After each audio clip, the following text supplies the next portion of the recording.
A good afternoon to you. Thanks for joining us again on the program Flipside. Yes, today is the 12th day of August and it's the International Youth Day. I'm a youth and a lot of youths out there are organizing events by youths, of course, for youths to mark this day. And this day is dedicated to point out the achievements of youths, talk about their initiatives, and also use it as an opportunity to air their views and their minds about things. Well, the United Nations decided that this year's theme is going to be based on engaging the youth. So it's actually youth engagement for global action. Youth engagement for global action. My name is Daisy Leo Asikidi, your host on today's show. I know in the evening on our main bulletin you'll be seeing the commemoration of the International Youth Day, but you know, flip side is the other side of the news. While they will talk about it for like 2 minutes or 3 minutes maximum, we're going to spend all 25 minutes talking about this on the show. I'm not alone. I have two youth leaders with me that will be talking about this topic, youth engagement for global action. Very close to me here is Agwebo Peter. He is the Executive Director of Mind Initiative. It's good to have you on the show for the first time. And then I have another person here. His name is Mavis Yamu. He's actually the representative of the South-South and Southeast youths in the African Youth Parliament. I've had someone here in the Nigerian Youth Parliament, National Assembly reps. I'm talking Africa, the whole of Africa right now. It's good to have you here for the first time. I'm so glad. And interestingly, it seems like we're all Edo people in the show today. All right, we'll be starting with the first question, youth engagement for global action.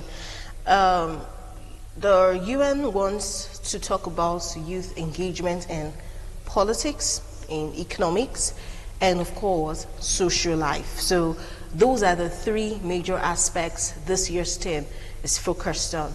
So I would start with you, Mr. Iyamu, or should I say Mr. Mavis? Mr. Iyamu. All right, how can we significantly enhance representation and engagement of youths in formal institutional politics? This is political era, so let's start with that. I think before I respond to your question directly, you permit me to quickly take a discussion into history to remind us of the formation of International Youth Day. Remember in 1999, the General Assembly endorsed the recommendation by the World Conference of Ministers responsible for youth, declaring this day, 12th of August, Youth Day, National Youth Day. You see, of course, the youth should be engaged in formal formal institutions like political sector. If only they are willing in all spheres to be actively involved, positively in the formation of political institutions. Of course, it can be involved because their engagement should go down to grassroots, to community, to local level, to national level, whereby that they will be very responsible, they will be useful in the areas of formulation of laws, policies, programs, that will enhance, the lives of the youth. So if, of course, they can be very useful. The only significant value they can portend in that regard is if they make themselves available to be used in that regard. Of course, you know what's happened today in the state election, but I want to take it down to that level first. Yeah. But globally, I think you need a concerted effort for the youth, global youth, to be involved in policy making. With respect to this COVID-19 issue pandemic, the effect on, of course, the youth are more vulnerable to it. You get my point? So they can be involved if already they make themselves available to be useful in that regard. Okay. Take, for instance, Nigeria youth.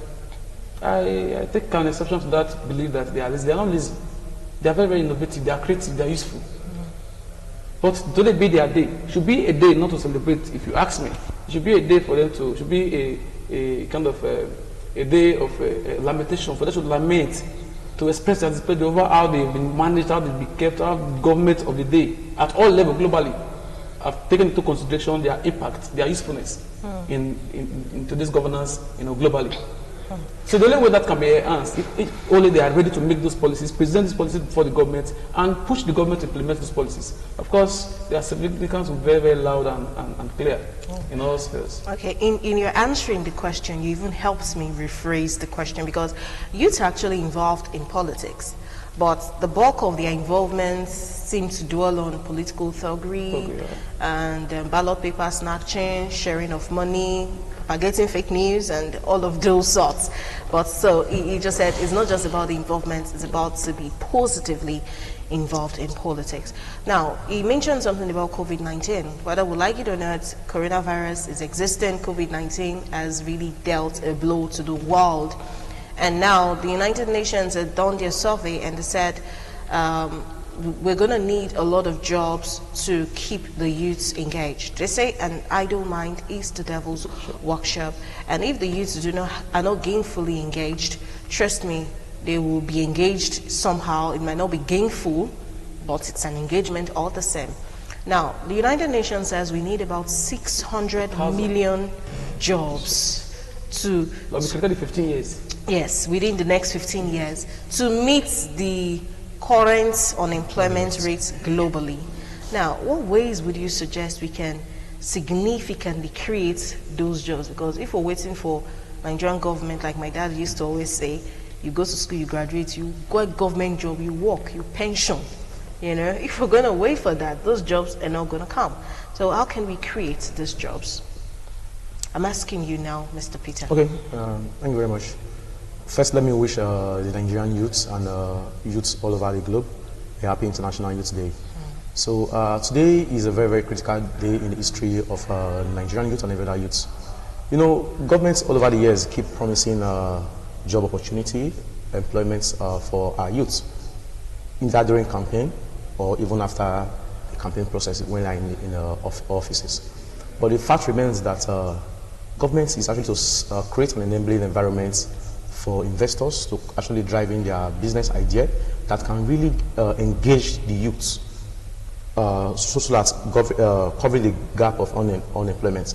Take for instance, even before the COVID-19 pandemic, the unemployment rate in this country is overwhelming, and we are also aware that so many establishments have started reducing their staffs. So it goes back to the issue of unemployment. Now, what are the measures for us to actually come out from these issues? But I personally do not opine to the opinion that unemployment rates, the remedy for unemployment rates will be achieved in the next 15 years. However, it is glaring that we as youths need to, on our own, look inward and see how we can be self-employed. For example, the government is supposed to produce or rather provide a white-collar job, either by their agency or giving an enabling environment to other foreign or private investors to have it run in the country. We as individual, even be a male or a female young person, can actually look inward and see how it generates an idea that will not only employ himself, but will also employ other person. We have females in this Edo State, for example now, who are into mechanic job. Other females have started having that belief. Oh yes, they can go into this, and then the issue of unemployment will be reduced, and also the level of hunger will also go down. So these are ways, and many more, we can actually fight this. Then also, we have several sectors in government that a particular person, because of his popularity or his influence, is actually working in two of these establishments, be it as a ghost worker or not, and that by chance is limiting the chances of other persons who ought to be in that position to occupy such. So in this, I'm very sure that in the course of this conversation, we are going to have elaborate discussion on this, while we also reflect on the I know this is an economic discourse for the International Youth Day, but while we're also looking at it politically, it also has to do with the economic reflection and reality of it. Sure. Now, there's this thing the UN calls needs and there's need. the need is not in employment, education, or training, then the need is not in employment, education, or development. All right, now focusing on training, because we do a lot of do-it-yourselves in Nigeria. We kind of like to train, even though we don't feel the impact so much. I think the major impact I've felt in training is Nigerian fashion. You know, Nigerian fabric was not involved, but now we can sew anything and it will trend. But apart from that, say you begin to go digital, we seem to be very far behind. I'm waiting for a Nigerian who's going to create an application that will remove Facebook from the market safe. When you talk about it, everybody says, I know that app, not all those small ones. Well, now, in the past 15 years, the number of youths not in employment, education, or training has stubbornly remained high. It's not reducing. And we've also had cases when the statistics says about 13% are male, 30 are women. We are not surprised. Women have been marginalized for such a long time. When did they start allowing us to vote, even in US, you know? So, but we're catching up. And what can we do? What would you suggest to be done to increase the number of youths who are employed, educated, or training, especially the education and training? It's still shocking that our universities are packed full, graduates are coming in thousands, and yet we still have a lot more uneducated or even having a skill whatsoever. To me, it's a very funny question if you ask me. I can say categorically that my same way that our youth are very, very employable. They are gifted, not only gifted with these talents, with this creativity, they are very, very resourceful. So one of the reasons why they celebrate our youth is simply because of their resourcefulness and their energetic, nature. Well, is the government really actually helping issues? No. We've had the past recent cases where people find themselves in the higher institution, they get well trained in one or two field areas, and they graduate from the university, and they will be there. You see a situation where in this very client, you see a pharmacist or a law graduate, getting involved in different field entirely, just to get him or herself engaged or employed. In fact, we agree with me that in recent time they found so useful to personally employ themselves. After school, after their years and their academic struggling, night class reading and the rest, they will leave the system, and the government is not to accommodate them to actually practice the area they are trained. And it's a very pathetic situation. So there's no way to talk about the unemployment of youth.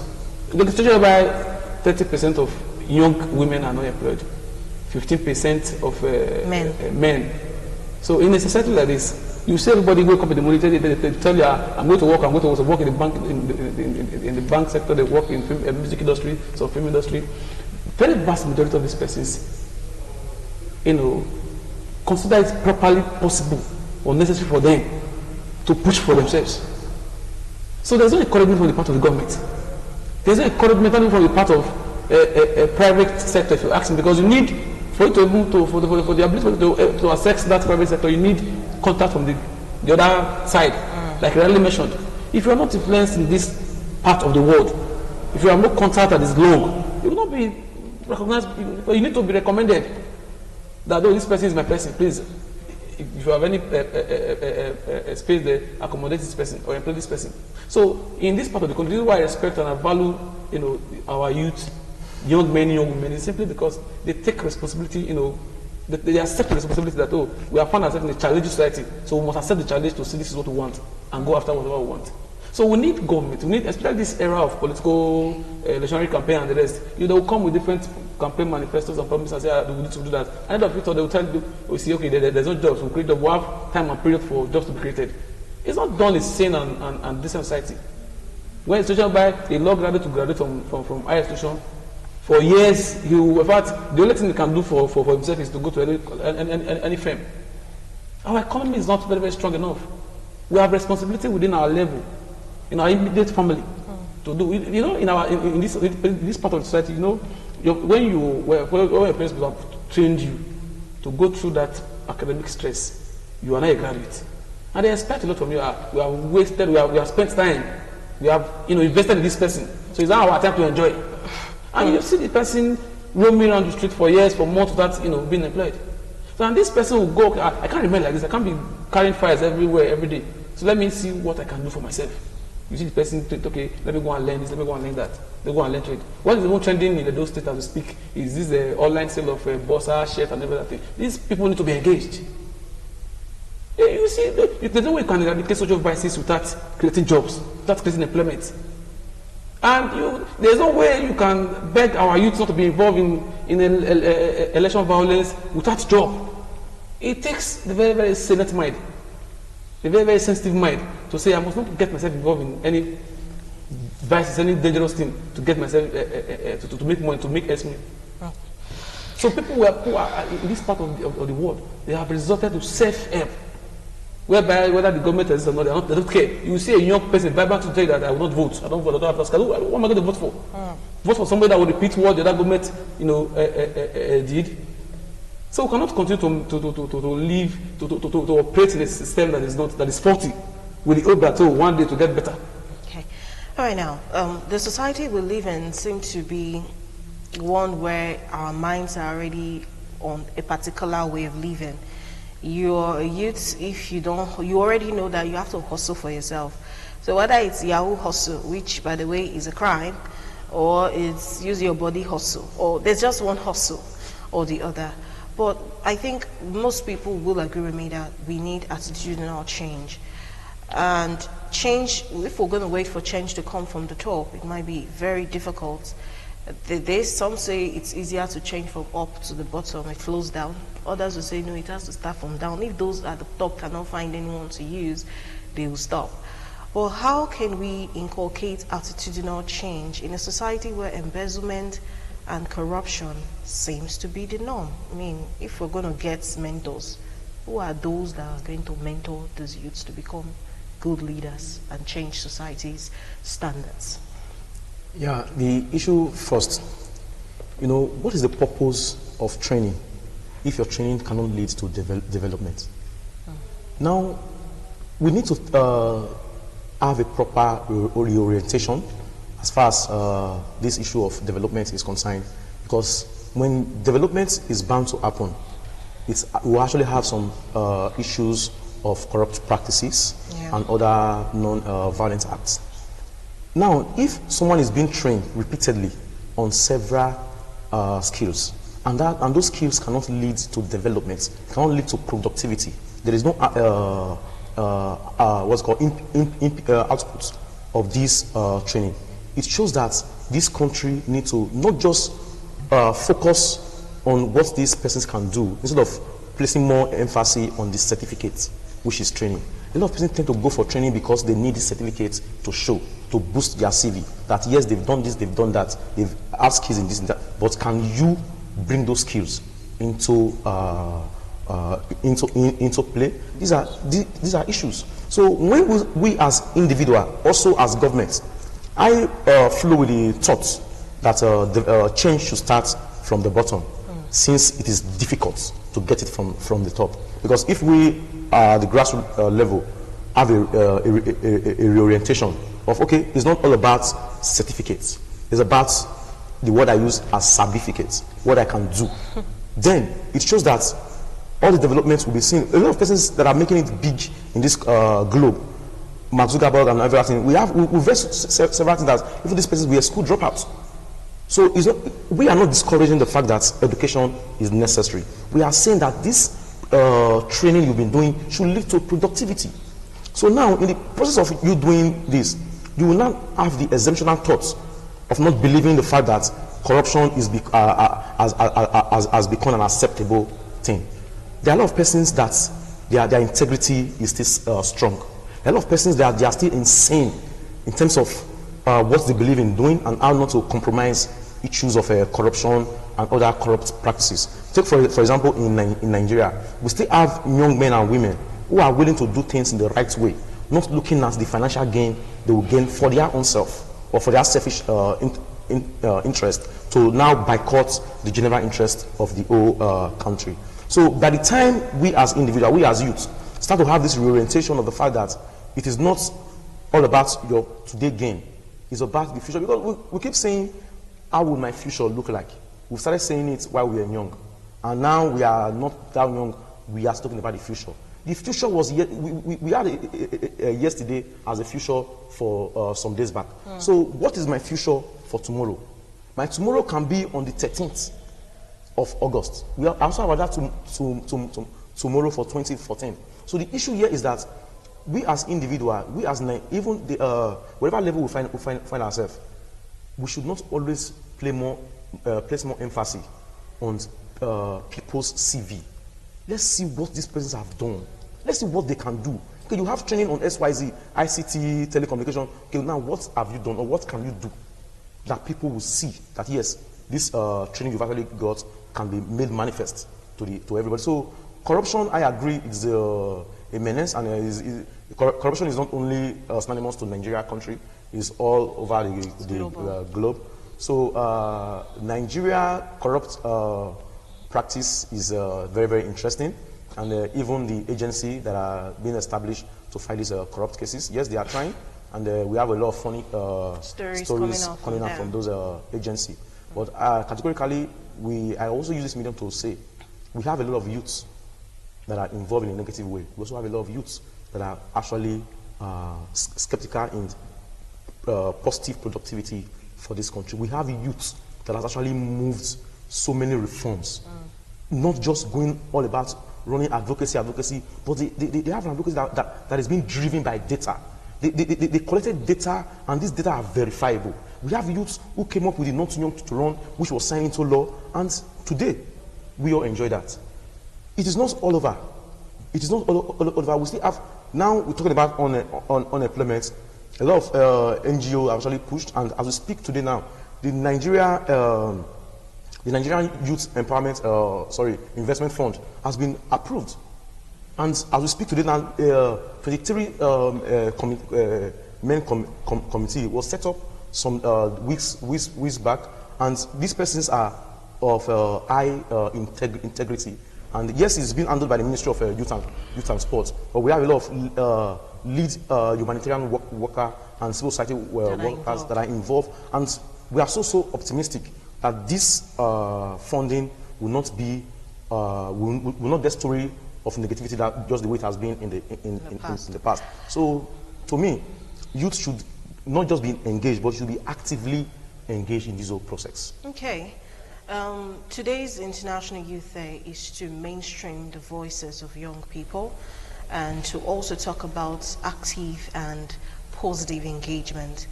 We'll focus a little bit on the economic aspects of youth engagement. But next week, we'll be talking about the political part. It might not be International Youth Day next week, but we need to talk about youth involvement in political violence and how we can stop it. Well, my name is Daisy Leo Asikidi. You can get this video on YouTube and catch up on any part you've missed. But for a repeat broadcast, it's going to come up on GoTV and StarTimes tomorrow morning. Thanks for watching. I'll be back next week.